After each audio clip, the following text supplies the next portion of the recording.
امام محمد بن عبداللہ المہدی، مہدی کہتے ہیں اللہ کی طرف سے ہدایت یافتہ، خلیفۃ اللہ مہدی، ان کی خلافت قائم ہونی ہے، اور وہ ہے وہ پانچواں دور جس کے کانٹیکسٹ میں چونکہ یہ 12ویں خلیفہ ہیں، اور میں پھر ریپیٹ کر دوں کہ 7 خلیفہ ایسے ہیں جن کے خلیفہ راشد ہونے پہ امت کا اتفاق ہے، سیدنا ابو بکر، سیدنا عمر، سیدنا عثمان، سیدنا علی، سیدنا حسن ابن علی، اور سیدنا عمر بن عبد العزیز رضی اللہ عنہم اجمعین علیہم السلام۔ یہ 6 ہیں جو گزر چکے، اور 12ویں خلیفہ ہیں جو 7ویں خلیفہ گنتی میں، اور ویسے اینڈ پہ وہ 12ویں خلیفہ ہوں گے امام محمد بن عبداللہ المہدی، جن کی بشارتیں احادیث متواتر میں موجود ہیں۔ بعض لوگوں نے کہا یہ حدیثیں ہیں کوئی 1-2 صحابی سے غریب روایتیں ہیں، نہیں بھائی، حدیثیں متواتر ہیں، کم از کم 8 صحابہ کے نام میں آپ کو بتاتا ہوں جنت کے 8 دروازوں کی نسبت سے، جو صحیح مسلم میں حدیث ہے، جس نے وضو کر کے پڑھ لیا اشہد ان لا الہ الا اللہ وحدہ لا شریک لہ واشہد ان محمدا عبدہ ورسولہ، تو جنت کے 8 دروازے اس کے لیے کھول دیے جائیں گے۔ 8 کی نسبت سے 8 صحابی کم از کم ہیں جنہوں نے امام محمد بن عبداللہ المہدی کی حدیثیں روایت کی ہیں، ان کے بارے میں پریڈکشنز۔ یہ حدیثیں متواتر ہے، اور اس سے بڑا تواتر یہ ہے عملی تواتر، اہل سنت اور اہل تشیع دونوں کا اجماع۔ وہ پیدا ہونے اور غار میں چھپنے والے مسئلے کو چھوڑ دیں، شخصیت پہ اتفاق ہے۔ اب وہ 8 صحابی کون سے ہیں؟ نمبر 1 سیدنا علی، سیدنا ابن مسعود، سیدنا عبداللہ ابن عباس، سیدنا ابو ہریرہ، سیدنا جابر بن عبداللہ، سیدنا ابو سعید خدری، اور ہماری ماں سیدہ ام سلمہ اور سیدنا ثوبان رضی اللہ عنہم اجمعین۔ 8 صحابہ نے امام محمد بن عبداللہ المہدی سے متعلق احادیث کو روایت کیا ہے، یہ تواتر کے ساتھ ہے۔ اور میں اب یہ 12 حدیثیں ایک انٹلیکچوئل ترتیب سے بیان کرنے لگا ہوں، یہ الٹ اپ نہیں ہے، 12 کی 12 حدیثیں ایک انٹلیکچوئل ترتیب کے ساتھ ہیں، اور اس میں جو بخاری اور مسلم ہے اس پہ تو اتفاق ہے۔ اس کے علاوہ جتنی حدیثیں ہوں گی اس پہ شیخ زبیر علی زئی رحمہ اللہ اور شیخ البانی رحمہ اللہ کا اتفاق ہے ان کی صحت کے اوپر، بلکہ شیخ زبیر علی زئی رحمہ اللہ نے اپنی وفات سے کچھ مہینہ پہلے جو ہے وہ، بلکہ کچھ کافی عرصہ پہلے، جلد 2 مقالات کی، اس میں ایک مکمل مضمون بھی لکھا تھا امام محمد بن عبداللہ المہدی پر۔ میں نے یہ روایتیں وہاں سے بھی حاصل کی ہیں، لہذا میں نے ان کا نام لے دیا۔ تو شیخ زبیر علی زئی اور شیخ البانی بھی متفق ہیں اس کی صحت کے اوپر۔ پہلی حدیث سیدنا ابو ہریرہ رضی اللہ تعالیٰ عنہ، اور صحیح بخاری اور صحیح مسلم کی متفق علیہ حدیث ہے۔ بخاری میں 3449 اور مسلم میں 392۔ آپ صلی اللہ علیہ وسلم نے فرمایا تمہارا اس وقت کیا حال ہوگا کہ جب عیسیٰ ابن مریم تم میں اتریں گے اور تمہارا امام تم ہی میں سے ہوگا۔ اللہ اکبر، یعنی میری امت کی کیا شان ہوگی کہ اللہ کا وجیہ پیغمبر، وجیہ ہم فی الدنیا والآخرہ، عیسیٰ ابن مریم، وہ تم میں نازل ہوں گے، لیکن امام میرا امتی ہوگا، وہ مقتدی ہوں گے۔ اور یہ امام کون ہوگا؟ وہ اگلی حدیث دوسری صحیح مسلم میں سیدنا جابر بن عبداللہ سے 395 نمبر صحیح مسلم میں انٹرنیشنل نمبرنگ کے مطابق آپ صلی اللہ علیہ وسلم نے فرمایا میری امت کا ایک گروہ حق کی خاطر ہمیشہ قتال کرتا رہے گا اور غالب رہے گا، اور پھر عیسیٰ ابن مریم نازل ہوں گے علیہم السلام، تو مسلمانوں کا امیر کہے گا آئیں آپ ہماری امامت فرمائیں۔ آپ اللہ کے پیغمبر ہیں، ظاہر پیغمبری کو چھینی تو نہیں ہوگی، امتی بن کے آئیں گے لیکن پیغمبر بھی ہوں گے اللہ کے، آئیں آپ ہماری امامت فرمائیں۔ تو عیسیٰ ابن مریم کہیں گے نہیں، تم ایک دوسرے پر امرا ہو، اللہ نے اس امت کو فضیلت بخشی ہے، تم امامت کرو، میں تمہارے پیچھے نماز پڑھوں۔ بہت بڑی بات، بہت بڑی بات۔ تمہارا اس وقت کیا حال ہوگا جب عیسیٰ ابن مریم تم میں اتریں گے اور امیر تم میں سے ایک ہوگا۔ الحمدللہ۔ اور یہ ہمارا کوئی کمال نہیں ہے، ہمارے محبوب صلی اللہ علیہ وسلم کی نسبت ہے، اصل میں خاتم النبیین کی نسبت کی برکت سے یہ ساری فضیلت جو ہے نا، وہاں موجے جو مار رہے ہیں نا، یہ امام مہدی کی جو موجے لگیں گی، یہ ہمارے نبی صلی اللہ علیہ وسلم کی نسبت کی وجہ سے، الحمدللہ۔ بہرحال یہ عیسیٰ علیہ السلام بھی اتریں گے، امام مہدی جب کافروں کے خلاف قتال کریں گے، پھر دجال نکلے گا، پھر دجال تو اوپر ہو جائے گا، امام مہدی اس کے اوپر غلبہ نہیں پا سکیں گے، تو پھر اللہ تعالیٰ عیسیٰ ابن مریم کے ذریعے دجال کو قتل کروائے گا۔ صحیح مسلم میں ڈیٹیل احادیث موجود ہے، اور اس پہ میرا پورا لیکچر بھی ہے، حیات مسیح اور نزول مسیح علیہ السلام، مسئلہ نمبر 12 کے نام سے اہل سنت پاک.com پر۔ اور یہاں پر یہ بات یاد رکھیں، یہ ایک نماز ہے جو امام مہدی کے پیچھے حضرت عیسیٰ پڑھیں گے، وہ پروٹوکول کے طور پر. وہ روایتوں میں ڈیٹیل سے آتا ہے کہ اقامت ہو چکی ہوگی. صحیح مسلم میں آتا ہے کہ 2 فرشتوں کے سہارے زرد کپڑے پہنے ہوئے, زرد رنگ کی تہمت اور اوپر زرد رنگ کی چادر پہنے ہوئے 2 فرشتوں کے کنارے جو ہے وہ پروں پر ہاتھ رکھے ہوئے عیسیٰ ابن مریم جامعہ دمشق شام کے اندر اتریں گے مسجد کے مینار کے اوپر. یہ صحیح مسلم میں موجود ہے. اور پھر جب وہ حرم تک پہنچیں گے تو اس وقت اقامت ہو چکی ہوگی اور امام اپنے مصلی پر ہوگا, تو پھر عیسیٰ ابن مریم ریگارڈ کریں گے کہ تم اب اقامت چونکہ تمہارے لیے ہوئی ہے, اب نماز تم نے پڑھانی ہے. لیکن اس کے بعد پھر حضرت عیسیٰ علیہ السلام مسلمانوں کے لیڈر ہوں گے. امام مہدی پھر بیک فوٹ پہ چلے جائیں گے, کیونکہ ظاہر عیسیٰ ابن مریم کے ہوتے ہوئے تو کوئی شخص پھر اس طریقے سے عمارت نہیں سنبھال سکتا. اور یہ اللہ تعالیٰ کی طرف سے غیبی مدد آئے گی کہ امام مہدی جو ہے وہ دجال پر غلبہ نہیں پا سکیں گے. تو وہ حضرت عیسیٰ علیہ السلام جہاں جہاں جائیں گے ان کے سانس کی وجہ سے وہ نمک کی طرح پگھلے گا. صحیح مسلم میں آتا ہے مسئلہ نمبر 12, آپ سن لیں. بہرحال عیسیٰ علیہ السلام پھر مسلمانوں کی لیڈرشپ وہ سنبھالیں گے. اس کے ثبوت میں وہ حدیث ہے صحیح بخاری اور مسلم کی متفق علیہ حدیث.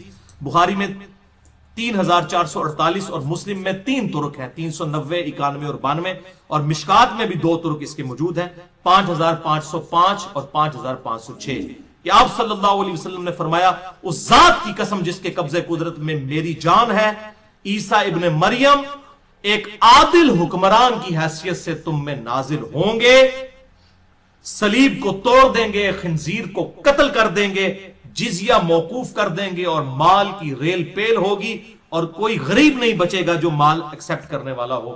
اس طرح اللہ تعالیٰ کی طرف سے قدرت کے خزانے کھل جائیں گے, اور پھر مسلمانوں کا آپس کا بغض و کینہ بھی ختم ہو جائے گا. اس میں آیا کہ حضرت عیسیٰ علیہ السلام پھر حکمران بنیں گے. تو حکمران اس لیے بنیں گے کہ حضرت امام مہدی بیک فٹ پہ چلے جائیں گے. اور صحیح مسلم میں حدیث ہے 394 نمبر, اس پہ پھر صحیح مسلم میں آگے تبع تابعی کے قول بھی موجود ہے. صحیح مسلم میں آگے چل کر 394 نمبر حدیث کے اندر راوی عبد الرحمن المتوفا 158 ہجری کہتے ہیں کہ عیسیٰ علیہ السلام اس امت کی امامت کریں گے, اور وہ کتاب اللہ اور تمہارے نبی کی سنت کے مطابق عمل کروائیں گے. حنفی شافعی مالکی جعفری نہیں پائی جی, کتاب اللہ اور تمہارے نبی کی سنت کے مطابق. یہ تو لکھا ہوا ہے صحیح مسلم میں. اب مسلم شریف اہل حدیثوں نے نہیں لکھی ہوئی بھائی, امام مسلم نے لکھی ہوئی ہے. اہل حدیث منہج کی بات کر رہا ہوں, اہل حدیث فرقے کی نہیں.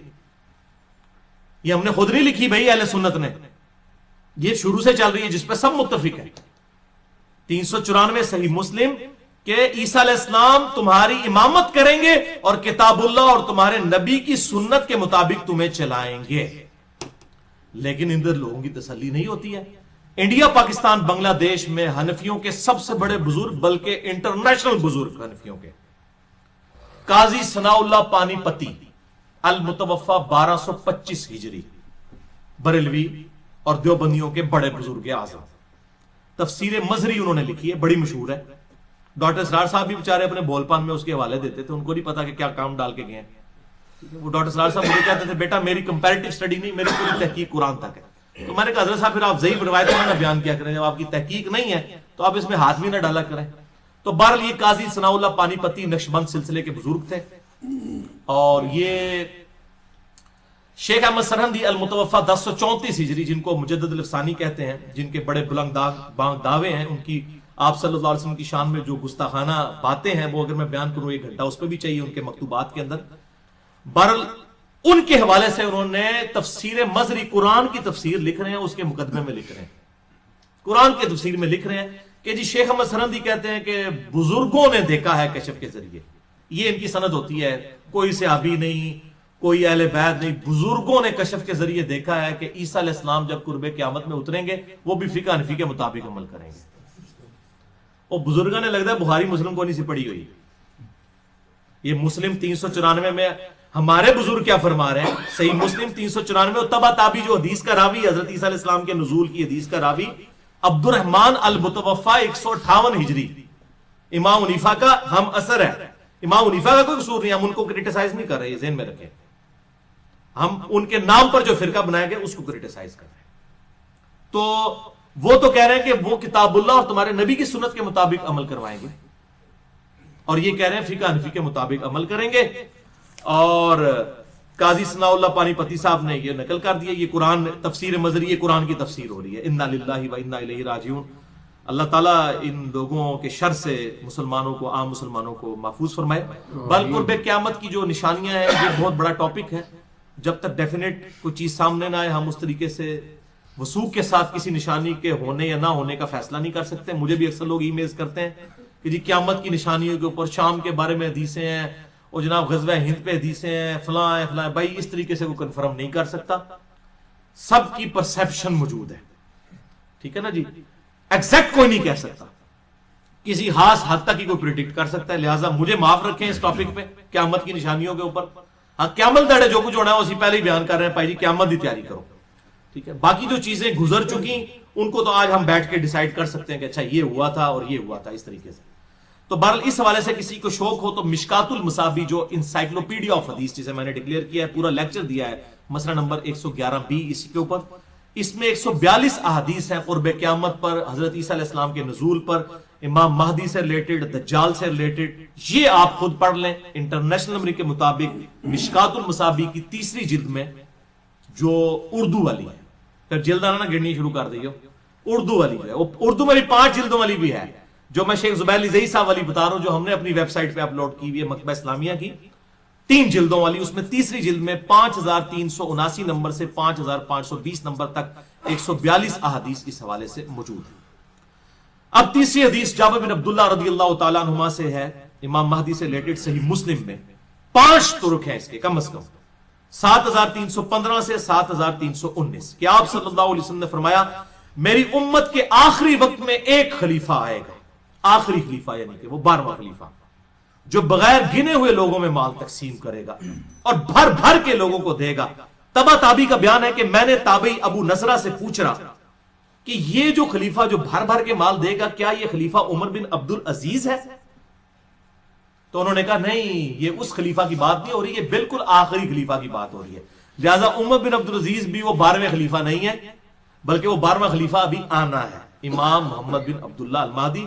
عمر بن عبد العزیز 7ویں خلیفہ ہے، ابو بکر، عمر، عثمان، علی، حسن ابن علی اور عمر بن عبد العزیز 6ٹھے خلیفہ ہیں، اور 7ویں جو ہے وہ عمر سیدنا محمد بن عبداللہ المہدی، جو گنتی میں 12ویں ہوں گے، ویسے ہمیں جو 9 ہیں ان میں سے وہ 7ویں۔ تو وہ کہتے ہیں کہ وہ آخری خلیفہ کی بات ہو رہی ہے، تو لہذا 12 خلیفہ والا معاملہ ادھر سے بھی حل ہو گیا۔ وہ کہہ رہے ہیں کہ وہ بن عبد العزیز نہیں، وہ ابھی خلیفہ آنا ہے، تو 12 خلیفہ والا مسئلہ یہاں بھی حل ہو گیا، جو میں نے مسئلہ نمبر 102 میں ریزالو کیا ہے۔ یہ 12 خلیفہ قیامت تک ہوں گے، صحیح مسلم 4711 نمبر حدیث، کہ میری امت غالب رہے گی اور قیامت تک رہے گی، اور 12 خلیفے ہوں گے، قیامت تک 12 پورے ہونے ہیں، 6 گزر چکے ہیں، بیچ میں آئیں گے، اور پھر 12ویں امام محمد بن عبداللہ المہدی۔ اسی صحیح مسلم کو سپورٹیو چوتھی حدیث سیدنا ابو سعید خدری سے، المستدرک للحاکم میں ہے، انٹرنیشنل نمبر کے مطابق 8673، کہ آپ صلی اللہ علیہ وسلم نے ارشاد فرمایا میری امت کے آخر میں مہدی آئے گا، ہدایت یافتہ، جس کے لیے اللہ تعالیٰ بارشیں نازل فرمائے گا، زمین سے نباتات اگلیں گی، زمین نباتات اگلے گی، عدل و انصاف سے مال تقسیم کرے گا، مویشی بہت زیادہ ہو جائیں گے اور امت کا غلبہ ہوگا، وہ 7-8 سال زندہ رہے گا، پھر مسلمان اس کو جنازہ پڑھ کر دفنا دیں گے۔ یہ مویشیوں کی بات اس لیے ہو رہی ہے، پہلی تیسری جنگ عظیم ہوئی نا، تو آج گورے بھی کہہ رہے ہیں کہ صرف وہی بچے گا جو اپنی بھیڑ بکریاں لے کے کسی پہاڑ کی چوٹی پہ بیٹھا ہوگا، جو اپنا اگائیں گے اپنا کھائیں گے وہی بچیں گے۔ یہ انڈیا، پاکستان، بنگلہ دیش اور چائنا، یہ اتنا پاپولیشن والا علاقہ کیوں ہے؟ یہاں پہ زمین اگاتی ہے۔ رشیا کیوں برباد ہوا؟ زمین نہیں اگاتی تھی۔ اسرا تو کوئی نہیں کھا سکتا، ایٹم بم کھا کے تو نہیں پیٹ بھر سکتا۔ یہ ملک آئیڈیل ہے دنیا میں کیونکہ زمین اگاتی ہے، اور کاشتکاری ہی اصل میں ایسٹ ہے۔ اگر دنیا سے ٹیکنالوجی ختم ہو جائے، جہاز سارے تباہ بھی ہو جائے، کیا ہوگا؟ لوگ پیدل گھوڑوں پہ سفر کر لیں گے، پہلے بھی تو کرتے تھے۔ اور آخرت میں بھی ایسے ہی معاملہ آخر زمانے میں ہونے والا ہے کہ یہ مویشیوں کے اوپر ڈیپینڈ ہے۔ ویسے ابھی بھی پوری انسانیت دودھ پہ چل رہی ہے، بچہ بڑا ہو ہی نہیں سکتا دودھ پیے بغیر، ماں کا دودھ پیتا ہے، اس کے بعد گائے کا پیتا ہے، آپ دودھ پیے تو دودھ ختم کر دیں، پوری دنیا ختم ہو جائے گی۔ آج بھی مویشیوں کے اوپر ہی ہے۔ یہ خشک دودھ بھی جو ہے یہ اسی دودھ سے تیار ہوتا ہے۔ یہ مویشی کو چھوٹی چیز ہے۔ سورۃ النحل میں نے اتنا جو لیکچرز ریکارڈ کروائے ہیں مویشیوں کے اوپر، اسی لیے کرائے کہ پوری دنیا مویشیوں کے اوپر ڈیپینڈنٹ ہے۔ 5ویں حدیث سنن ابی داؤد میں ہے، سیدنا علی ابن ابی طالب سے، انٹرنیشنل نمبر کے مطابق 4283، کہ آپ صلی اللہ علیہ وسلم نے فرمایا اگر دنیا ختم ہونے میں ایک دن بھی باقی رہ گیا، یعنی ہر حال میں یہ ہونا ہے، اب اللہ کے ہاں گنتی جو ہے ایک دن کی وہ 1000 سال بھی ہو سکتی ہے، 500 سال بھی، بل یہ سمجھانے کے لیے کہ ایک دن بھی رہ گیا، یعنی ان اینی کیس یہ ہوگا تو بھی اللہ تعالیٰ میرے اہل بیت میں سے ایک آدمی کو مبعوث فرمائے گا جو دنیا کو عدل و انصاف سے بھر دے گا، جبکہ اس وقت دنیا ظلم و ستم سے بھری ہوئی ہوگی۔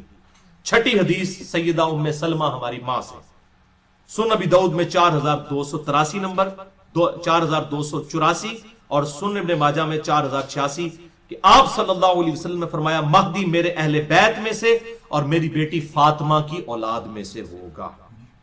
اس میں ایک ضعیف روایت بھی ہے سنن ابی داؤد میں 4290 کہ وہ حضرت حسن ابن علی کی اولاد میں سے ہوگا، لیکن وہ روایت ضعیف ہے۔ یہ اب نہیں پتا کہ حضرت حسین کی اولاد سے ہوگا یا حضرت حسن کی، بہرحال فاطمہ کا ذکر موجود ہے، کیونکہ اس روایت میں ابو اسحاق مدلس ہے اور ان سے روایت کر رہے ہیں، اور ابو اسحاق کی سیدنا علی سے ملاقات بھی ثابت نہیں ہے، منقطع روایت بھی ہے۔ ساتویں حدیث سیدنا عبداللہ ابن مسعود رضی اللہ تعالیٰ عنہ سے، سنن نبی داؤد میں 4282، جامعہ ترمذی میں 2230، مسند امام احمد میں بھی موجود ہے، المستدرک للحاکم میں بھی موجود ہے، امام ذہبی نے بھی موافقت کی ہے کہ آپ صلی اللہ علیہ وسلم نے فرمایا، یہ مین حدیث ہے وہ، کہ دنیا اس وقت تک ختم نہیں ہوگی جب تک عربوں کا حاکم میرے اہل بیت میں سے نہ بن جائے ایک ایسا آدمی جس کا نام میرے نام پر ہوگا، یعنی محمد صلی اللہ علیہ وسلم علیہ السلام، اور اس کے والد کا نام میرے والد کے نام پر ہوگا، یعنی امام محمد بن عبداللہ المہدی۔ وہ پوری دنیا کو عدل و انصاف سے بھر دے گا جبکہ دنیا ظلم و ستم میں ڈوبی ہوئی ہوگی۔ آٹھویں حدیث بھی سیدنا علی بن ابی طالب سے ہے، سنن ابن ماجہ میں 4085 نمبر حدیث ہے، صحیح سند کے ساتھ، مسند امام احمد میں بھی موجود، کہ آپ صلی اللہ علیہ وسلم نے فرمایا مہدی میرے اہل بیت میں سے ہوگا اور اللہ تعالیٰ اسے ایک رات میں درست کر دے گا۔ ایک رات کے اندر حالات و واقعات ایسے بن جائیں گے کہ اچانک معاملات سیٹل ہو جائیں گے، ایک رات کے اندر اللہ تعالیٰ کی طرف سے یہ غیبی مدد آئے گی۔ ورنہ تو میں تو دسیا نا کہ بھائی جی اگر سنیوں میں آ گیا امام مہدی، شیعہ نے نہیں چھڑنا، شیعہ میں آ گیا سنیوں نے نہیں چھوڑنا، خدا نہ خواستہ اہل حدیثوں میں آ گیا تو دیوبندیاں بریلویوں نے کہا پہلے انہوں مقلد کرو امام حنیفہ تھا، پھر اگلی گل ہوئے گی، اور 500 امام مہدی ابھی تک قتل بھی ہو چکے ہیں، آپ کو پتا ہے، جھوٹے۔ تو یہ اسپیشل پروٹیکشن میں ہوگا، اسپیشل پروٹیکشن میں، اور اس کو سپورٹیو ایک حدیث بھی ہے، 9ویں حدیث سیدہ ام سلمہ سے، سنن ابی داؤد میں تو ضعیف سند کے ساتھ ہے اور مسلم میں صحیح سند کے ساتھ ہے، بار میں ابو داؤد کی روایت بتاتا ہوں 4283، قتادہ کی تدلیس کی وجہ سے یہ روایت ضعیف ہے لیکن فٹ ان بیٹھتی ہے مسلم کی روایت میں، کہ آپ صلی اللہ علیہ وسلم نے فرمایا کہ ایک بادشاہ کی موت کے وقت ایک آدمی مدینے سے نکل کر مکے میں آئے گا اور پناہ لے گا بیت اللہ میں، پھر اہل مکہ اسے باہر نکالیں گے اور اس کی بیعت کریں گے، حالانکہ وہ اسے ناپسند کر رہا ہوگا، اچانک ہی اللہ تعالیٰ لوگوں کا دل پھیر دے گا، پھر حجر اسود اور مقام ابراہیم کے درمیان لوگ اس کی بیعت کریں گے، اور اہل شام بھی آ کر اس کی بیعت کریں گے، اور اہل شام سے ایک لشکر آئے گا اس کو قتل کرنے کے لیے، اہل شام سے لوگ قتل کرنے آئیں گے، تو مقام بیدا پر پہنچ کر اللہ تعالیٰ کی طرف سے معجزہ ظاہر ہوگا، وہ زمین میں دھسا دیے جائیں گے شامی جو امام محمد بن عبداللہ المہدی کو قتل کرنے آئیں گے۔ یہ روایت تو تھی ضعیف لیکن مسلم میں اس کو سپورٹیو 2 حدیثیں ہیں اور ام سلمہ ہی سے ہیں، یہ لگتا ہے کہ اسی کا ترک ہے۔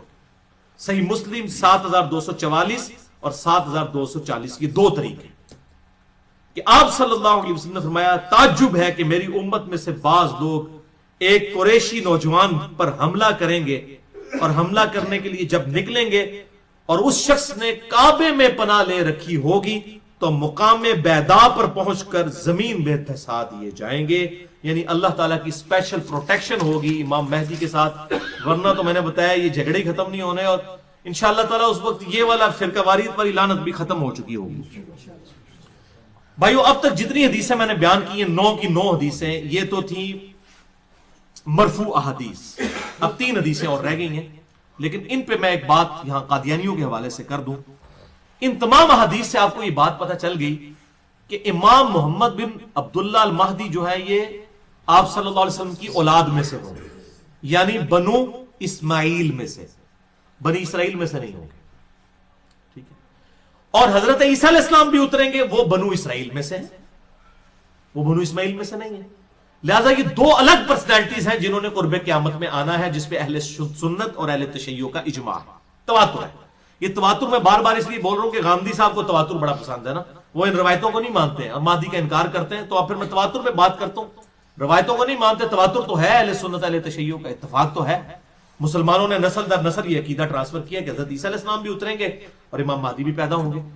تو دونوں شخصیات کے اوپر تواتر ہے، وہ بنو اسماعیل سے امام محمد مہدی اور یہ بنو اسرائیل سے سیدنا عیسیٰ ابن مریم علیہ السلام.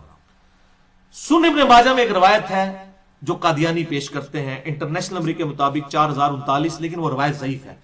اس میں الفاظ ہے کہ عیسیٰ کے علاوہ کوئی اور مہدی نہیں ہے، اور وہ غلام احمد قادیانی یہی کہتا تھا کہ عیسیٰ اور مہدی ایک ہی شخصیت کے نام ہے اور وہی مسیح موعود بن کے میں آیا ہوں. پہلے تو اس کا دعویٰ یہ تھا، بعد میں پھر اس نے اور دعویٰ کر دیا. تو یہ روایت ہی بالکل جعلی روایت ہے، سخت ضعیف ہے. تمام محدثین اسے ضعیف کہتے ہیں. اس میں حسن بصری مدلس ہیں اور ان سے روایت کر رہے ہیں، اور ابان بن صالح کا سماع حسن بصری سے ثابت نہیں، یہ منقطع روایت ہے. اس میں حسن بصری تدلیس کر رہے ہیں، حسن بصری کی تدلیس ہے. اگر کوئی اس کو ضعیف نہیں مانتا تو اس کے لیے پھر کیا ہونا چاہیے؟ پھکی. علم الکلام سے ہے، سارے بول دیں پھکی. Anti venom logical answer. اسی ذوف کے ساتھ وہ روایت ہے جو مسند امام احمد میں بھی موجود ہے اور مشکات المصابیح میں انٹرنیشنل نمبر کے مطابق 4902 نمبر حدیث ہے، تیسری جلد کے اندر عصبیت اور مفاخرت کے بیان کے اندر، کہ آپ صلی اللہ علیہ وسلم نے فرمایا جو شخص اپنے جاہلی نسب پر فخر کرے اس کو کہو کہ اپنے باپ کا عضو تناسل کاٹ کے اپنے منہ میں رکھ لے، اور یہ بات کنائے سے نہ کرو، ڈائریکٹ کرو کہ تجھے اپنے خاندان پر فخر ہے، اپنے باپ کی شرمگاہ کاٹ کے اپنے منہ میں رکھ لے. بولے اعوذ باللہ تعالی، ایسی بےہودہ بات کیا ہمارے محبوب کر سکتے ہیں؟ وَإِنَّكَ لَعَلَىٰ خُلُقٍ عَظِيمٍ، جن کو قرآن نے کہا اخلاق کے بلند ترین درجے پر. اور بخاری اور مسلم کی متفقن علیہ حدیث ہے کہ آپ صلی اللہ علیہ وسلم میں کنواری لڑکیوں سے بھی زیادہ شرم تھی. کنواری لڑکی یہ بات کر سکتی ہے کہ اپنے باپ کا عضو تناسل کاٹ کے اپنے منہ میں رکھ لے؟ شرم یا ولی. تو یہ روایتی جعلی ہے. مسند امام احمد میں ہے، مشکات میں 4902، اور ذوف کیا ہے؟ سیم وہی ذوف ہے کہ حسن بصری مدلس ہیں اور عام سے روایت کر رہے ہیں. آؤ اپنا ایمان برباد کرو. اس لیے میں نے پھر پورا لیکچر ریکارڈ کروایا، مسئلہ نمبر 36 ضعیف الاسناد اور من گھڑت احادیث کے فتنے کا تحقیقی جائزہ. اور قادیانیوں کے حوالے سے 2 لیکچر میرے بڑے امپورٹنٹ ہیں. مسئلہ نمبر 12 حیات مسیح علیہ السلام اور نزول مسیح علیہ السلام، اور مسئلہ نمبر 40 ہے ختم نبوت کے اوپر، خاتم اور خاتم کی جو بحث کرتے ہیں. اس حوالے سے وہ لیکچر آپ سن سکتے ہیں. اب آخری 3 حدیثیں موقوفاً ہیں، آپ صلی اللہ علیہ وسلم کے صحابہ کے اقوال ہیں. اور صحابی جب کوئی غیبی خبر بتائے تو یہ انڈرسٹوڈ ہوتا ہے کہ نبی کے بتانے سے پتہ چلی ہے، صحابی کے پاس کوئی وحی نہیں آتی تھی. اسے حدیث موقوف کہتے ہیں. یہ تینوں حدیثیں غیبی خبریں. 10ویں حدیث سیدنا علی رضی اللہ تعالیٰ عنہ سے موقوفاً ہے، المستدرک للحاکم میں 8658، کہ سیدنا علی کہتے ہیں کہ ایک فتنہ ہوگا اور اس میں لوگ اس طرح تپائے جائیں گے جیسا کہ سونا بھٹی میں تپایا جاتا ہے. پھر لوگ قتال کریں گے کافروں کے خلاف تو انہیں شکست ہوگی. پھر ایک ہاشمی ظاہر ہوگا جو رسول اللہ کی اطرت سے ہوگا، یعنی آپ صلی اللہ علیہ وسلم کے اہل بیت میں سے. تو اللہ تعالیٰ مسلمانوں کو دوبارہ شیر و شکر کر دے گا اور وہ اللہ تعالیٰ اپنی نعمتوں کی فراوانی فرمائے گا. پھر لوگ اسی حالت پر ہوں گے کہ دجال کا خروج ہوگا، یعنی سیدنا محمد بن عبداللہ المہدی کے ذریعے مسلمان ایک پلیٹ فارم کے اوپر جمع ہو جائیں گے انشاءاللہ. 11ویں حدیث سیکنڈ لاسٹ سیدنا ابن عباس سے موقوفاً ہے، المصنف ابن ابی شیبہ میں. اردو میں آئی ہے المصنف ابن ابی شیبہ، 11 جلدوں میں یہاں رکھی ہے. اس میں اب آخری جلد میں کتاب الفتن نکالے تو 200 حدیثیں ہیں امام مہدی پر، دجال پر اور سیدنا عیسیٰ علیہ السلام پر. 200 حدیثیں. یہ جتنی میں بیان کروں یہ ساری اس میں اکیلی میں موجود ہیں. دنیا کی سب سے بڑی احادیث اور آثار کی کتاب 38,000 احادیث اور آثار امام بخاری اور امام مسلم کے استاد المصنف ابن ابی شیبہ کے اندر موجود ہے. اس میں یہ موقوفاً روایت ہے ابن عباس کی اور اس کا نمبر ہے 37,641. اور فضائل صحابہ جو کتاب ہے احمد بن حنبل کی، اس میں بھی موجود ہے جلد 4 صفحہ 375 پہ 1831 نمبر، کہ ابن عباس کہتے ہیں یہ دن رات گزرتے جائیں گے یہاں تک کہ ایک دن ایسا آئے گا کہ ہم اہل بیت میں سے ایک نوجوان لڑکا ظاہر ہوگا اور وہ اس امت کا معاملہ سیدھا کر دے گا. سوتر اور سیدھا کر دے گا، اس امت کا معاملہ سیدھا کر دے گا. تو ساتھیوں نے پوچھا اے ابن عباس کہ کیا بوڑھے لوگ اسے نہیں پا سکیں گے؟ کیونکہ کہا گیا نوجوان، ویسے بڑھی ہڈیاں سے سمجھانا ہی بڑا اوکھا ہوتا ہے. آج بھی جوان بندے ہی گال قبول کر دینے. حضرت موسیٰ علیہ السلام پہ بھی جوان ہی ایمان لے کے آئے نا، اصحاب کہف بھی جوان ہی تھے. تو میرے خیال ہے بوڑھے بوڑھے لوگ بیٹھے تھے، انہوں نے کہا جی بوڑھے لوگ نہیں حاصل کر سکیں گے امام محمد مہدی کو، اور کیا صرف جوان ہی اس کو پائیں گے؟ تو ابن عباس نے کہا ایسا نہیں ہے، ہوا امر اللہ، یہ اللہ کا فیصلہ ہے، یؤتی من یشاء، جس کو چاہے گا عطا فرمائے گا. ہو سکتا ہے کوئی جوان نہ پہنچ سکے اور کوئی بوڑھا امام مہدی تک پہنچے. اگر ہماری زندگی میں ظاہر ہو تو اللہ تعالی ہمیں ان کے جھنڈے تلے جگہ فرمائے. آمین. آخری حدیث آج کے لیکچر کی 12ویں حدیث، امام محمد بن عبداللہ المہدی سے ریلیٹڈ، 12ویں خلیفہ سے ریلیٹڈ 12ویں حدیث. یہ مرفوع بھی ہے لیکن وہ ضعیف طرق ہے. یہ موقوفاً روایت ٹھیک ہے سیدنا ثوبان سے المستدرک للحاکم میں انٹرنیشنل نمبرنگ کے مطابق 8531 نمبر کہ آپ صلی اللہ علیہ وسلم نے فرمایا جب تم خراسان کی طرف سے سیاہ جھنڈے آتے ہوئے دیکھو تو ان کا استقبال کرو، کیونکہ فیہا خلیفۃ اللہ المہدی، ان میں اللہ کا خلیفہ مہدی بھی ہوگا. یہ موقوفاً ہے سیدنا ثوبان کا قول، مرفوع ضعیف ہے لیکن ظاہر آپ صلی اللہ علیہ وسلم کے بتانے پر ہی موقوف ہے. یہ خراسان سے جب کالے جھنڈے آئیں گے تو ان کا استقبال کرنا، یعنی اہل عرب کو کہا گیا، ان میں خلیفۃ اللہ مہدی ہوں گے. اس سے یہ بات بھی پتہ چل گئی کہ یہ انقلاب جو ہے وہ عربیوں کے ذریعے نہیں آنا، اجمیوں کی طرف سے آنا ہے. کیونکہ خراسان تو یہ ایران، افغانستان اور رشیا، یہ پوری بیلٹ کو خراسان کہا جاتا ہے. اب تو یہ ملک علیحدہ بن چکے ہیں. ادھر سے بہرحال ہموری اب یہ نہیں، اب یہاں پر کچھ لوگوں نے لشکر خراسانی بنا لیا. نام رکھنے کا پائی کچھ نہیں ہوتا. بریلوی، دیوبندی، اہل حدیث تینوں اپنے آپ کو اہل سنت والجماعت کہتے ہیں. نام رکھنے سے کیا ہے؟ آپ شراب کی بوتل کے بعد روح افزا لکھ دیں تو وہ روح افزا بن جائے گی. کالا جھنڈا آپ اٹھا لیں تو آپ مہدی بن جائیں گے. نام بھی رکھ دیں اپنے بیٹے کا محمد بن عبداللہ، کسی بیٹے کا نام محمد رکھ دیں، ٹھیک ہے جی. کسی آمنہ نامی عورت کے ساتھ شادی کرے، بیٹے کا نام جو ہے عبداللہ رکھ دیں. اس طرح امام مہدی نہ بننا ہے، یہ اس طرح کی جعلی طریقے سے نہ تو کوئی خراسانی بننا ہے تو نہ کوئی یہ کالے جھنڈے اٹھانے سے ہونا ہے. یہ اللہ تعالیٰ امت کو خود بخود اس حوالے سے، ورنہ تو قادیانیوں کا پتہ ایم ٹی وی ہے، مسلم ٹی وی قادیانیوں کا ہے، تو نام تو انہوں نے ایم ٹی وی رکھا ہے، تو قادیانی کیا مسلمان ہے؟ تو اس طریقے سے اگر کوئی لشکر خراسانی رکھ کے جو ہے وہ مسلمانوں کا قتل عام شروع کر دیتا ہے اور وہ یہ کہتا ہے جی میں کوئی امام مہدی کے اس کے اوپر چل رہا ہوں، کالا جھنڈا بھی اٹھا لیا ہوا ہے، تو اس سے تو کچھ بھی نہیں بننا. یہ کالی پگڑی پہن کے تو نہیں کچھ بن جانا. یہ تو سارا میک اپ ہے، آپ کر لیں. وہ اشفاق احمد صاحب صحیح بات کرتے تھے کہ جس جہاز کا انجن خراب ہو چکا اس کو آپ پینٹ کر کے نئی سیٹیں لگا کے اڑا نہیں سکتے، انجن تو خراب ہے نا اندر سے. تو آپ یہ لیپا پوتی کر رہے ہیں، مولوی داڑھی لمبی لمبی رکھ لیں، پگڑیاں باندھ لیں، کرتے شلواریں اوپر اٹھا لیں، ٹخنوں سے گنے پہ اٹھا لیں، تلواریں اٹھا لیں. اس طرح کرنے سے کوئی محمد بن عبداللہ المہدی یا اس کے گروہ کا بندہ تو نہیں مان جائے گا. وہ تو جب معاملہ ہوگا اسی وقت ہوگا. اور اس طریقے سے آج کل یہ میں غزوہ ہند والی بھی اکثر لوگ پوچھتے ہیں، خصوصاً جماعت الدعوہ والے، لشکر طیبہ اور یہ باقی لوگ وہ روایت لے کے چل رہے ہوتے ہیں. وہ روایتیں تو اس کی تقریباً ساری ہی ضعیف ہیں، صرف ایک ہی اس کی صحیح روایت موجود ہے سنن نسائی کے اندر، انٹرنیشنل نمبر کے مطابق 3177 نمبر ہے. ایک چیپٹر کا نام بھی امام نسائی نے باندھا ہے غزوہ ہند کے نام سے. اس میں ایک روایت ہے کہ آپ صلی اللہ علیہ وسلم نے فرمایا، سنن نسائی 3177 انٹرنیشنل نمبر کے مطابق. اور ایک انٹرنیشنل نمبرنگ جو چل رہی ہے وہ اس میں 3175 ہے، 2 کا فرق ہے. بل اس میں یہ روایت ہے کہ آپ صلی اللہ علیہ وسلم نے فرمایا میری امت کے 2 گروہ ایسے ہیں جو کہ اللہ تعالیٰ نے ان کو آگ سے آزاد کر دیا ہے. پہلا وہ کہ پہلا گروہ وہ جو کہ ہند کے غزوے میں شریک ہوگا. غزوہ کہتے ہیں لڑائی کو، کوئی بھی لڑائی ہو. یہ جو غلط مشہور ہے کہ آپ صلی اللہ علیہ وسلم جس جنگ میں شامل ہوں وہ غزوہ ہوتا ہے اور جو آپ بھیجیں وہ سریہ ہوتا ہے، یہ بالکل جعلی بات ہے. ایسا نہیں ہے، یہ کوئی نہیں. غزوہ کہتے ہی لڑائی کو ہے، سریہ کہتے ہیں رات کے وقت نکلنے کو. تو غزوہ یا سریہ کی یہ ٹرمز بعد میں لوگوں نے ڈیوائز کی ہیں، ورنہ جو یہ غزوہ موتا بولا جاتا ہے اس میں تو آپ صلی اللہ علیہ وسلم کوئی نہیں تھے شامل. آپ تو مدینہ شریف میں بیٹھے ہوئے تھے، جس میں خالد ابن ولید وہ رومن امپائر سے بچا کے لے کے آئے تھے لشکر.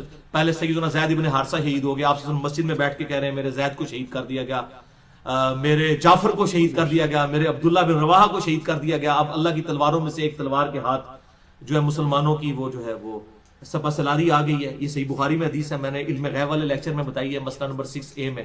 اللہ تعالیٰ نے آپ کو دکھا دیا اتنے 100 کلومیٹر دور کا منظر تو آپ تو موجود نہیں تھے، جسے غزوہ موتا کہا جاتا ہے، حالانکہ غزوہ تو نہیں تھا۔ یہ غزوہ اور سریہ کی جو یہ ڈیفینیشن غلط ہے، کیونکہ اسے بریلویوں نے حاضر ناظر کا عقیدہ نکالا ہے۔ وہ کہتے ہیں یہ دیکھیں غزوہ ہند ہے تو آپ سب خود بھی آئیں گے اس میں۔ وہ پائیے پہلے ایک عقیدے ہی جعلی بناتے ہو، پھر اس میں فٹ ان کرتے ہو باتیں۔ ہاں غزوہ موتا میں بھی اللہ کے نبی تو شامل نہیں تھے، وہ کیوں غزوہ موتا ہے؟ ٹھیک ہے، تو یہ بالکل جعلی باتیں، کسی حدیث میں یہ تفریق نہیں ہے۔ یہ سن نسائی 3177 کہ دو گروہوں کو اللہ نے آگ سے بچا لیا ہے، نمبر 1 جو غزوہ ہند میں شامل ہوں گے، اور نمبر 2 عیسیٰ ابن مریم کے ساتھ جو لوگ شامل ہوں گے۔ اس میں بھی اشارہ مل رہا ہے قرب قیامت میں ہی کوئی معاملہ ہوگا۔ وہ محمد بن قاسم جو ہے وہ اپنے اوپر یہ بشارت لگاتا رہا بنو امیہ کا، محمود غزنوی جو ہے وہ حملے کرتا رہا دولت کی لالچ کے اندر ادھر آ کے انڈیا میں، اور وہ سومنات پہ حملے کرتا رہا۔ کیا صوفی لوگ تھے، سارے درباروں میں بیٹھنے والے لوگ تھے، ٹھیک ہے۔ یہ لوگ اسلام کے لیے آئے تھے، آپ کیا سمجھتے ہیں ظہیر الدین بابر اسلام کی خدمت کرنے آیا تھا یہاں پہ؟ یہ مسلمان حکمران تھے، اسلامی حکمران تو نہیں تھے۔ یہ اسی طریقے سے تھے جیسے چنگیز خان تھا، بس یہ تھا کہ ان کے ساتھ مسلمان کا ٹائٹل لگا تھا، باقی ہے تو مسلمان تھے۔ یہ ہم نہیں کہتے کافر تھے، لیکن اسلامی حکومتیں تو کوئی نہیں تھی۔ تو اس طریقے سے وہ محمد بن قاسم اپنے اوپر لگاتا رہا، اس کے بعد محمود غزنوی اپنے اوپر لگاتا رہا، آج لشکر طیبہ اپنے اوپر لگا رہی ہے۔ او پائیے قرب قیامت میں ہونا ہے، واللہ عالم یہ کس کے اوپر فٹ ہوتی ہے۔ اور باقی آپ کو تو ویسے ہی ہم بشارت دے دیتے ہیں، صحیح مسلم میں 553 نمبر حدیث ہے انٹرنیشنل نمبر کے مطابق، جس نے پورے خشوع وضو کے ساتھ وضو کیا اور 2 رکعت پڑھ لی تحیۃ الوضو جو ہے پوری توجہ کے ساتھ، اس پہ جنت واجب ہوگی۔ تسی پائی نہ بیڑی بیڑے شامل ہو تے نہ جناب تسی قسطنطینیہ دے حملے شامل ہو، تسی گھر بیٹھ کے بھائی جنت دی بشارت لے لو۔ صحیح مسلم 553، اس تو بعد جو مرضی کرتے رہو۔ اس طریقے سے نہیں، وہ وقتی طور پہ ضرور جنت واجب ہو جائے گی، لیکن بعد میں بھی کرتوت دیکھنے ہوں گے، اللہ تعالیٰ کی کوئی اسپیشل پروٹیکشن ہو تو پھر ہی بندہ بچتا ہے۔ تو یہ اس طریقے سے لوگ جو بشارتیں فٹ کرتے پھرتے ہیں، یہ کوئی کنفرم نہیں ہے۔ میں نے آپ کو مشکات کا بتا دیا کہ اگر کسی کو شوق ہو تو یہ مشکات کا پورا چیپٹر جو ہے 3-4 چیپٹرز کٹھے ہیں، 142 احادیث ہیں انٹرنیشنل نمبر کے مطابق 5379 سے 5520 تک۔ یہ آپ قرب قیامت کی نشانیوں کے اوپر پڑھ لیں۔ اللہ تعالیٰ سے دعا ہے جو حق بات میں نے کہی اللہ تعالیٰ ہمارے دلوں میں راسخ فرمائے، اگر جس بات میں میرے منہ سے کوئی غلط بات نکل گئی تو اللہ تعالیٰ ہمارے دلوں سے محو کر دے، ہمیں کتاب و سنت کی تعلیمات پر عمل کر کے دوسرے بھائیوں تک پہنچانے کی توفیق عطا فرمائے۔ سبحانک اللہم و بحمدک اشہد ان لا الہ الا انت استغفرک و اتوب الیک وما علینا الا البلاغ المبین۔ یہ اس طریقے سے ناچنا کودنا یہ اتنی بڑی فوش غلطی ہے کہ جس کے اوپر اجماع امت ہے کہ یہ والا رقص اس طریقے سے کرنا، ایسے جھومنا، اور وہ میں آپ کو بتاؤں وہ جس زبان میں وہ کر رہے ہیں نا ان کو پتہ بھی نہیں ہے وہ کیا ہے، تو جھومنے کس بات کے اوپر ہے؟ یہ اسی طریقے سے جب محفل قرات ہو رہی ہوتی ہے نا تو عذاب کی آیات پہ ہی لوگ کہہ رہے ہوتے ہیں سبحان اللہ، حالانکہ صحیح مسلم میں حدیث ہے کہ نبی علیہ السلام جب تہجد کی نماز پڑھا کرتے تھے تو جہاں جہاں عذاب کی آیات آتی تھی تو اللہ سے عذاب جہنم کے اگینسٹ پناہ مانگتے تھے۔ اللہم انی اعوذ بک من عذاب جہنم آمین، اللہم اجرنا من النار آمین، اور یہ اس پہ بھی سبحان اللہ کہہ رہے ہوتے ہیں۔ تو وہ بابے بھی جھوم رہے ہیں، وہ تو کسی اور زبان میں ہی وہ گنگنائی جا رہی ہے جو ویڈیو چل رہی ہے۔ ڈاکٹر طلب قادری صاحب علمی آدمی ہیں، بڑی حیرانگی ہوتی ہے کہ وہ جن چیزوں کا سہارا لیتے ہیں اور ان کا بھی کیا قصور، پرانے بزرگ بھی یہ کرتے رہے۔ آپ حیران ہوں گے کہ یہ پہلی دلیل جو ہے نا رقص کی قرآن سے لیتے ہیں۔ سر اگر جان کی مان پاؤں تو آپ کو وہ آیت پڑھ کے سناؤں تو پھر آپ نے ان بزرگوں کا اور ان کے بڑے پرکھوں کا صوفیاء کا مذاق آپ خود اڑائیں گے کہ ان لوگوں نے کس چیز کو بنیاد بنایا۔ وہ سورہ سواد کی آیات ہے، 41 نمبر آیت ہے آنورڈ، پارہ نمبر 23 کے اعوذ باللہ من بسم اللہ الرحمن الرحیم۔ اسی لیے میرے بھائی قرآن سے پہلے اعوذ باللہ پڑھی جاتی ہے، ورنہ قرآن پڑھ کے بھی کوئی غلط رزلٹ نکال لے، یہ شیطان کے اگینسٹ اللہ کی پناہ کیوں حاصل کی جاتی ہے کہ یہ نہ ہو کہ اس قسم کا کوئی شیطان گھس جائے کہ قرآن میں لکھا کچھ اور ہو اور آپ اپنے ماننے والوں کو کچھ کا کچھ بنا کے بتائیں۔ وہ یہی کر رہے ہوتے ہیں نا۔ یہ جی 41 نمبر آیت سورہ سعد پارہ نمبر 23۔ حضرت ایوب علیہ السلام کا ذکر ہے، آپ کو پتہ ہے ان کو اللہ تعالیٰ کی طرف سے آزمائش آئی تھی، بیماری آئی تھی ان پہ۔ یہ جو کہتے ہیں ان کے جسم میں کیڑے پڑ گئے تھے اور وہ کیڑا نیچے گرتا تھا اوپر رکھ لیتے تھے، یہ جھوٹ، ایسا نہیں ہے، یہ سب اسرائیلی روایت ہے۔ وَاذْكُرْ عَبْدَنَا ایوب، ہمارے بندے ایوب کو یاد کرو، اذ نادا ربہ، جب انہوں نے اپنے رب سے دعا کی، انی مسنی الشیطان بنصب وعذاب، کہ اے میرے رب بے شک شیطان نے مجھے چھو لیا ہے تکلیف اور دکھ کے ذریعے۔ اچھا وہ کوئی وسیلہ واسطہ نہیں پیش کر رہے، اللہ ہی سے فریاد کر۔ ارکب برجلک ھذا مغتسل بارد وشراب، تو اللہ تعالیٰ نے ان کو وحی کی کہ اپنا پاؤں زمین پہ مار، یہ ہے ٹھنڈا پانی تیرے غسل کرنے کے لیے اور پینے کے. وہ کہتے ہیں جو حضرت ایوب علیہ السلام نے زمین پہ پاؤں مارا نا، یہ رقص کی. ہائے ہائے کتنے پہنچے نا سرکار. ہائے ہائے ہائے. وَوَهَبْنَا لَهُ أَهْلَهُ وَمِثْلَهُمْ مَعَهُمْ، تو ہم نے ان کو مزید ان کے اہل، بیوی اور بچے ان کے سارے فوت ہو گئے تھے. اللہ کہتا ہے ہم نے دوبارہ نئے بیوی بچے دیے اور اس کی مثل اور عطا کر دیے. رحمتم منا، اپنی طرف سے رحمت. و ذکرى لأولی الالباب، جس میں نصیحت ہے اہل عقل کے لیے. وہ کہتے ہیں جی اگر یہ پاؤں مار کے ناچنا حرام ہوتا تو قرآن میں یہ آتا؟ تو اس میں تو صرف پاؤں مارنے کا ذکر ہے، یہ تو نہیں کہ وہ پاؤں مارتے ہی جا رہے تھے. وہ تو اما ہاجر کے لیے بھی، جن کو آپ ہاجرہ کہتے ہیں، لفظ ہاجر ہے، ان کے لیے بھی سیدنا اسماعیل علیہ السلام کے لیے وہ زمزم جاری ہو گیا تھا. بخاری میں اشارہ تھا، نہ تورات میں ذرا ڈیٹیل کے ساتھ واقعہ میں. تو وہ تو پاؤں لگنے سے ہوا. تو یہ کہتے ہیں جی وہ یہ دلیل ہے، اس سے دلیل پکڑتے. اور اللہ کے فضل سے ہمارے جو پرانے مفسرین اور محدثین ہیں، انہوں نے باقاعدہ صوفیاء کا ان آیات کے ساتھ کھلواڑ کرنے کا رد کی. یہ کھلواڑ وہی ہے جس طرح کہ اہل تشیع نے کھلواڑ کیا ہے قرآن کے ساتھ. سورہ الذاریات کے اندر پارہ نمبر 27 کے سٹارٹ میں آتا ہے نا کہ ابراہیم علیہ السلام کو انسانی شکل میں آ کے فرشتے نے بشارت دی.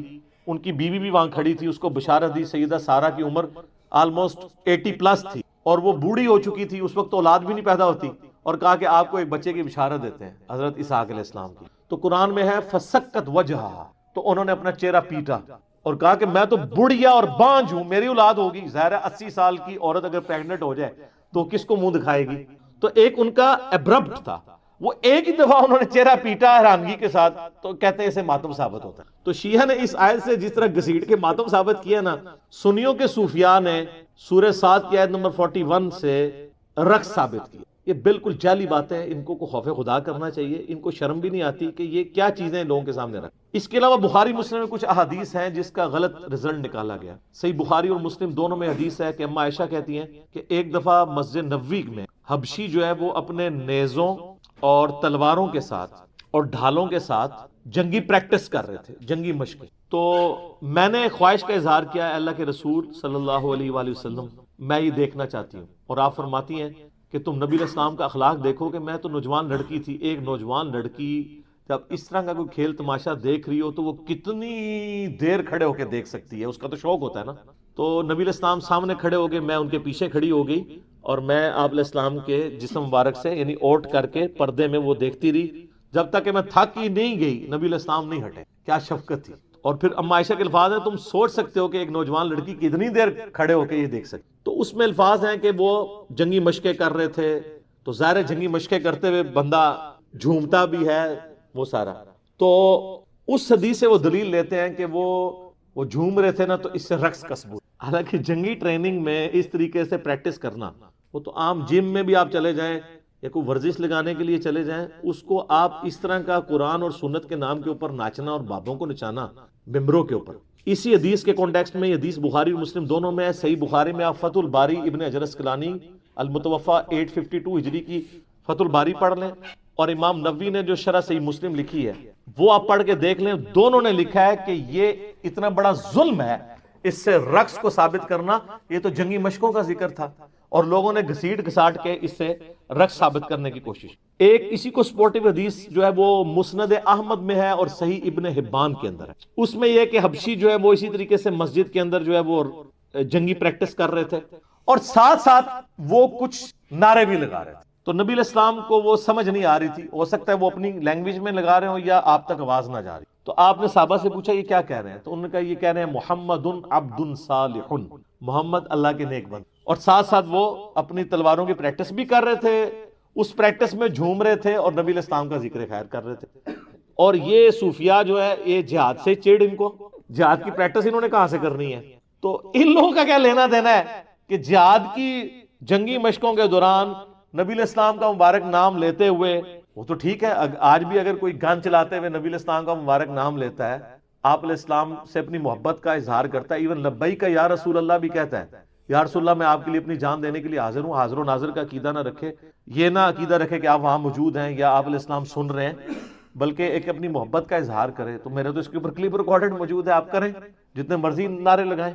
کوئی ہمیں نہیں اختلاف، لیکن آپ اس کو بنیاد بنا کے یہ کہنا کہ جی وہ صحابہ کرام جو رقص کرتے تھے تو وہ اس طرح کی پریکٹس ابھی بھی آپ ایسے عرب ملکوں میں جائیں نا تو ان عربیوں کی جو جنگی مشقیں ہو رہی ہوتی ہیں نا وہ ویسے آج تک تلوار ہی پکڑی ہوئی ہے، ان کو پتہ ہی نہیں ہے کہ اب تو جدید اسلحہ آ چکا ہے، تو ان کی اب ٹریڈیشن بن چکی ہوئی. تو اس طریقے سے اگر کوئی جھومتے ہوئے کر لیتا ہے تو ہم اس کے اوپر کوئی شرعی فتویٰ نہیں لگاتے، نام یہ کہتے ہیں کہ اس طرح کا کوئی رقص کرنا وہ حرام ہے.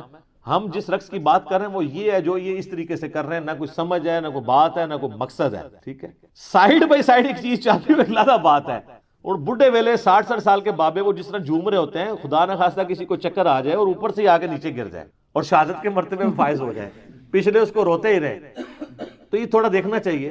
اور وہ پھر جب وہ میوزک وہ اتنا تیز ہوا ہے وہ بابے اور تیز ہو گئے، اس میں آپ دیکھیں نا ویڈیو میں تو ڈاکٹر صاحب خود بھی پریشان ہو گئے سر کہ مت ہی نہ لگ جائے.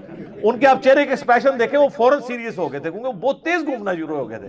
تو تیز گھومنے والا بندہ کسی وقت گر سکتا ہے. اس طرح کی چیزوں پہ ذرا دیکھنا چاہیے کہ قرآن و سنت میں کیا دلائل موجود ہیں، اس کو دیکھ کے چلنا چاہیے. اچھا، ایک بخاری مسلم میں ایک اور حدیث بھی ہے کہ عید کے موقع پہ کچھ حبشی اسی طریقے سے جنگی پریکٹس کر رہے تھے اور وہ جھوم رہے تھے، تو سیدنا عمر وہاں آئے تو انہوں نے زمین سے کنکریاں اٹھاری ان کو مارنے کے لیے کہ کم پایا جائے تھے.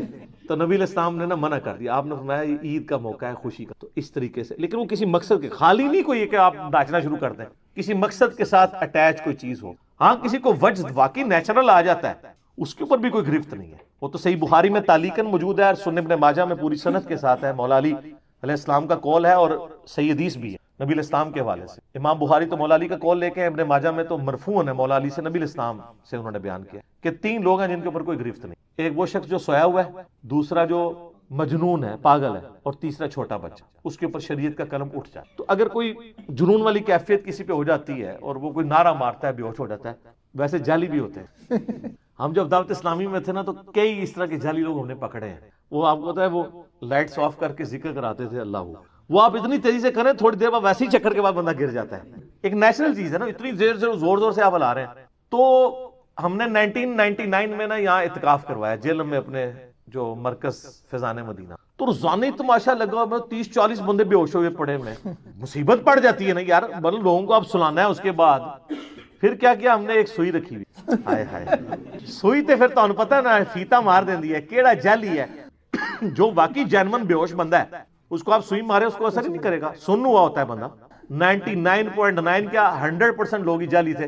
پھر آہستہ آہستہ وہ وجدان ہی بند ہو گیا. روزانہ تو نہیں بندہ سوئی کھا سکتا.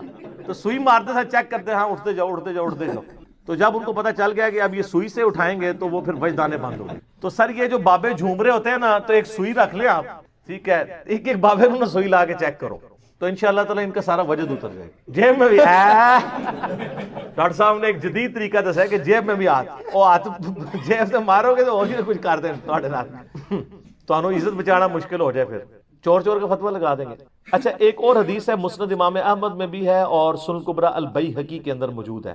ویسے مزے کی دی یہ حدیث بخاری میں بھی ہے. بخاری میں صرف اتنے الفاظ ہیں کہ نبی علیہ السلام نے زید ابن حارثہ سے کہا کہ زید ہمارا مولا ہے، جگری یار ہے، کیونکہ حضرت زید ابن حارثہ کو حضور نے آزاد کیا ہوا تھا، لے پالک غلام تھا. اور حضرت جعفر ابن ابی طالب حضرت علی کے بھائی کو کہا، جس نے وہ نجاشی کے دربار میں سورہ مریم پڑھی تھی، کہ جعفر تم شکل و صورت میں اور سیرت میں میرے مشابہ ہو. بڑی فضیلت. اور تیسرے مولا علی سے نبی علیہ السلام فرمایا علی تم مجھ سے ہو میں تم سے ہوں. یہ تینوں باتیں بخاری کی ایک حدیث میں جو میں نے کربلا والے ریسرچ پیپر میں ڈالی ہوئی ہیں. یہ حدیث بخاری میں تو اتنی ہے لیکن اس کے کانٹیکسٹ کے ساتھ مسند احمد اور سنن کبریٰ البیہقی میں موجود ہے کہ مولا علی خود روایت کرتے ہیں کہ میں زید ابن حارثہ اور جعفر ابن ابی طالب بیٹھے ہوئے تھے ایک مجلس میں. تو نبی علیہ السلام نے زید سے کہا تو ہمارا مولا ہے. تو حضرت زید ابن حارثہ جو ہے وہ ایک ٹانگ پہ کھڑے ہو گئے اور انہوں نے جھومنا شروع. اس کے بعد حضرت جعفر ابن ابی طالب سے حضور نے فرمایا کہ تم اپنی شکل و صورت اور سیرت میں سب سے زیادہ میرے مشابہ ہو. تو وہ بھی ایک ٹانگ پہ کھڑے ہوئے اور انہوں نے جھومنا شروع کر دیا اظہار محبت کے لیے، خوشی کے. پھر مولا علی کہتے ہیں جب پھر نبی علیہ السلام نے مجھ سے کہا کہ تم مجھ سے ہو اور میں تم سے ہوں، تو میں بھی ایک ٹانگ پہ کھڑا ہوا اور میں نے جھومنا شروع کر دیا. اس حدیث میں ابو اسحاق مدلس ہے، ان سے روایت کر رہے ہیں، سما کی تصریح نہیں ہے، روایت تو ضعیف ہے. امام بیہقی نے بھی کہا کہ یہ حدیث مضبوط نہیں ہے، لیکن اگر یہ حدیث صحیح بھی ہو تو کوئی حرج نہیں ہے. ایک ٹانگ پہ کھڑا ہو کے کوئی بندہ کسی خوشخبری ملنے کے اوپر اس طریقے سے جھوم کے خوشی کا اظہار کر لے تو یہ ناچ گانے اور رقص میں نہیں آتا. ظاہر ہے وہ ایک خاص، سر آپ کو نبی علیہ السلام فرما دے تم مجھ سے ہو میں تم سے ہوں، تو آپ تو وہاں بھی اڑیں گے. تو میں کہتا ہوں اس روایت کو کوئی صحیح بھی مان لے, اس سے یہ بابوں کے جھومنے ثابت نہیں ہوتے ہیں. ہاں کبھی آپ کوئی قرآن کی آیت یا حدیث یا خوشخبری سن کے آپ کے اوپر کیفیت طاری ہوتی ہے تو اس میں کوئی حرج نہیں ہے, لیکن یہ ایک مین چیز تھی جس کے اوپر وہ دلیل بناتے ہیں کہ یہ اس سے جھومنا اور رقص کرنا ثابت ہے. اچھا سب کے پاس کچھ نہ کچھ ہے, بالکل ہی کوڑا کوئی نہیں ہے, لیکن وہ صفرے لگے ہوئے ہیں. 10 ہے نا 100 بنا لیں گے, ایک اور بزرگ آئے گا وہ کہے گا میرا بھی 0 پال ہوگی. کرتے کرتے ملینز اینڈ بلینز میں وہ چیزیں پہنچ جاتی ہیں. سٹارٹ اتنی سی چیز سے ہوا ہوتا ہے جو صحیح بخاری میں آتا ہے. شرک سٹارٹ کس طرح ہوا تھا؟ اللہ کے نیک بندوں کی جگہ پہلے نشانیاں رکھی پتھر کی فارم میں, پھر ان کے بت تراش لیے, تھیندے تھیندے تھیں حضرت نوح علیہ السلام کی قوم, اور وہ جینون اولیاء اللہ تھے جن کے نام قرآن میں ہے, یغوث, ود, سوا, نصر. یہ مطلب سٹارٹ تو بالکل انہوں نے محبت میں کیا تھا, یعوق بھی تھا, یہ 5 تھے تو, لیکن اس کا اینڈ رزلٹ جو ہے وہ بہت برا نکلا. اچھا صحیح بخاری میں ایک حدیث ہے, ایک صحابیہ کہتی ہیں کہ نبی علیہ السلام میری شادی کے موقع پہ میرے گھر آئے تو بچیاں دف بجا رہی تھی. یہ مولوی بھی تھوڑے زیادہ ہی ہیضے کا شکار ہو جاتے ہیں. شادی کے موقع پہ دف یا بچیوں کے گانے گانا یہ کوئی مسئلہ نہیں. تو بخاری کے الفاظ ہیں کہ بچیاں دف بجا رہی تھیں اور غزوہ احد اور بدر کے شہداء جو میرے آباء و اجداد میں سے تھے ان کو خراج تحسین پیش کر رہی تھی, ان کی بہادری کے ترانے, ملی ترانے, نغمے. ٹھیک ہے, نبی علیہ السلام آئے تو انہوں نے کہنا شروع کر دیا ہم میں وہ شخصیت آئی ہیں جو مستقبل کا حال بھی جانتی. تو نبی علیہ السلام فرمایا یہ نہ کہو, بات ٹھیک تھی, اللہ کے بتائے سے جانتے ہیں, خود سے نہیں, لیکن نبی علیہ السلام نے اس کا ذکر کرنا وہاں مناسب نہیں سمجھا جا رہا ہے. موقع تھا خوشی کا, وہاں پہ آپ اس طرح کی ایکٹیویٹی نہ کریں. جس طرح کئی لوگ شادی بیاہ کے موقع پہ زبردستی 3 گھنٹے کا بیان شروع کر دیتے ہیں, وہ بندے کو مصیبت پڑ جاتی ہے یار دلہن لے کے جانی ہے, وہاں سے ٹائم بھی ختم ہو رہا ہے, ٹھیک ہے, لمبی لمبی تقریریں شروع کر دیتے ہیں. اچھا ہوا یہ کہ نبی علیہ السلام نے پھر ان کو منع کر دیا. یہ حدیث اس چیز کا ثبوت ہے کہ دف وغیرہ ہو سکتا ہے. اس طریقے سے صحیح بخاری میں ایک حدیث ہے, اما عائشہ کو نبی علیہ السلام نے فرمایا کہ تم نے وہ شادی کے موقع پہ گانے والی, اشعار پڑھنے والی اور دف کیوں نہیں بھیجا؟ انصار کے لوگ تو اس کو پسند کرتے ہیں. تو شادی بیاہ اور خوشی اور عید کے موقع کے اوپر آپ اگر دف بجائیں, کوئی شرکی الفاظ نہ ہو, مرد و عورت کا اختلاط نہ ہو, مرد مردوں میں, عورتیں عورتوں میں بیٹھ کے گیت گائیں, اور اس کے بعد اس میں لائٹ سے کوئی میوزک ہو, اس میں کوئی اس طرح کا مسئلہ نہیں ہے. لیکن یہ جو انڈین گانے اور یہ جو فضول قسم کی شاعری ہے جو یعنی نیگیٹو